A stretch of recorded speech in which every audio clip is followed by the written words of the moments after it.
ও হেফাজতের মালিক হেফাজত করেন যে কোনো ওসিলায়। দেখতে পাচ্ছেন আমার একটা নারকেল গাছ 40 ফিট লম্বা। এই সাইডে মাঝে ওই সাইডে আছে একটা আম গাছ, এটাও 40 ফিট লম্বা। এই সাইডে সুপারি গাছ কয়েকটা, এগুলো সব 40 ফিট লম্বা। মাঝে হয়েছে একটা পেঁপে গাছ। এই পেঁপে গাছও আল্লাহর রহমতে 40 ফিট লম্বা। এর আবার কিছু শাখা হয়েছে, শাখা গাছেও পেঁপে ধরেছে। সামনে বিরাট ঝড় যদি হয়, এই পেঁপে গাছ থাকবে কিনা সন্দেহ আছে।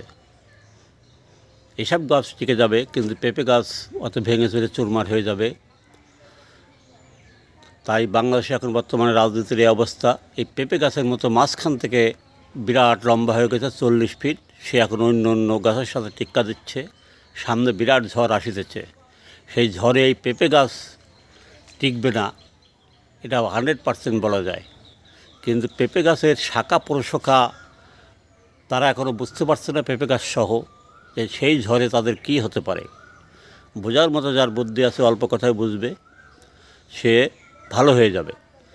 আর যে বুঝবে না, সে এখনও যে উচ্ছৃঙ্খল থাকবে, তাকে হে ঝড়েই ইনশাল্লাহ ভাঙবে, তাতে কোনো সন্দেহ নাই। বিরাট ঝড় আসিতেছে, পেঁপে গাছে বেশ কিছু পেঁপে ধরেছে, এই পেঁপেও ঝড়ে পড়ে যাবে।